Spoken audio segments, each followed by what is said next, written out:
Mislim da je oni koji su bili, zahvalan sam Filipu Vujanoviću koji mi se javio jutros i koji je tamo bio sa mnom i koji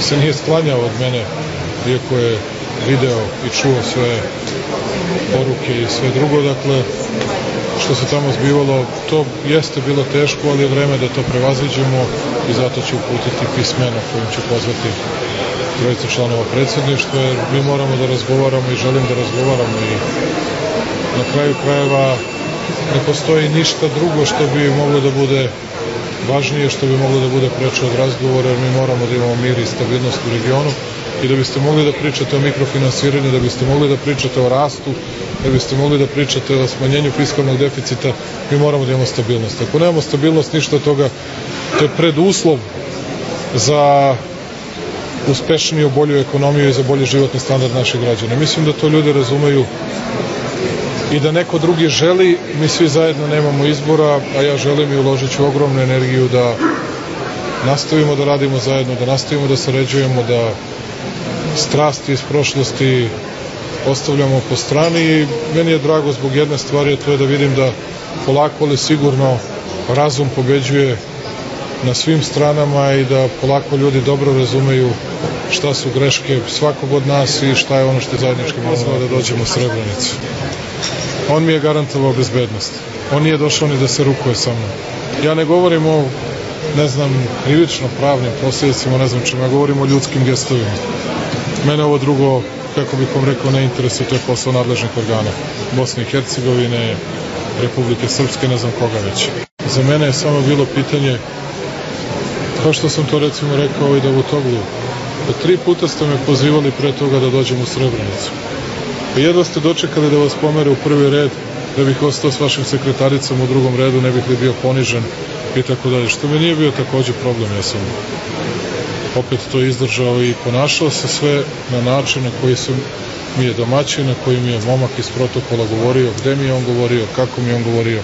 Ja sam tamo i u tom trenutku išao, tako da prosto u sve drugo ne želim da ulazim i neću da ulazim, to nije moj posao. Ali ovo je stvar koja nikada ne može da se dogodi nikome u Srbiji, ovo je stvar koja se nikada nikome nije dogodila u Srbiji i uveren sam da se nikada neće dogoditi.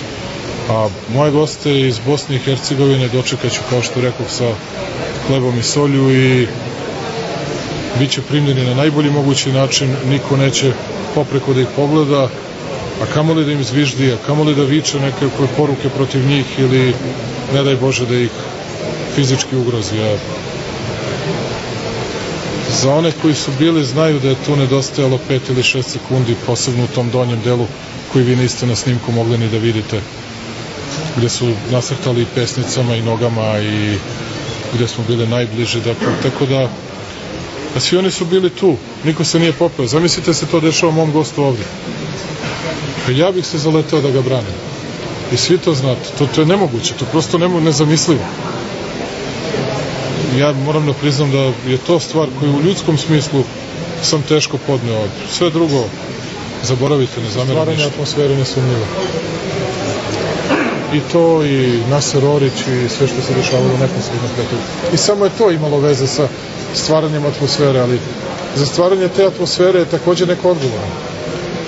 Te atmosfere nije bilo u Srbiji. Podsjetit ću vas, veče pre nego što će biti glasano o rezoluciji, ja sam rekao kakav će ishod biti, ako se sećate.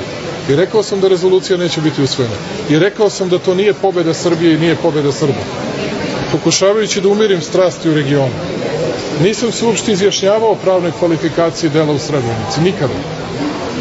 Nisam ništa govorio po tom pitanju uvažavajući žrtve. Uvažavajući ogromne žrtve bošnjačkog naroda, kao što od njih tražim da uvaže žrtve srpskog naroda. Ali prosto neko je podizao tu tenziju, neko je sve vreme na tome radio. Jer možete vi da zamislite da mi neko dođe u goste, da se ja pravim da ga ne vidim i da mu ne pružim ruku? Jer možete da zamislite da je tako nešto moguće? A mene nije sramota da vam to kažem. Jeste videli da sam napravio nekakav gest koji je domaćina mogao da uvredi? Sve što su mi rekli sam poštovao, od prvog do poslednjeg trenutka. Svuda gde su mi rekli da idem, išao sam. Svuda kada su mi rekli da idem, krenuo sam. A u jednom trenutku sam osetio da je kraj, mislio sam nemoguće ovo, davde je nemoguće izaći i rekao sam samo ostani uspravne glave, da svoju zemlju ne uniziš i ništa više. I to sam uradio. Više se ničega nisam ni plašio, ni bilo mi je potpuno svejedno. Tu u trenutku donesete takvu odluku kad su sa svih strana krenuli da viču Allahu Ekber i krenuli nogama, pesnicama, kamenjem i svim što su mogli da dohvate na nas, samo kažete u redu je, štiti sad svoju zemlju na dostojanstven način i to je to. I nikog od njih nije bilo da priskoči u pomoć. Izgubio se i taj iz protokola. Svi su se izgubili. Ostao sam odjednom sam. Sa svojim momcima. Koji su zaista pokazali hrabrost. Prosto to su stvari koje su za mene ja ne znam. I naravno još jedan put bih želeo da odam priznanje i srebreničkim žrtvama i majkama Srebrenice i Čamelu Durakoviću. Njima hvala na gostoprimstvu. Ja bi njihov pogled i njihove reči nikada neću zaboraviti.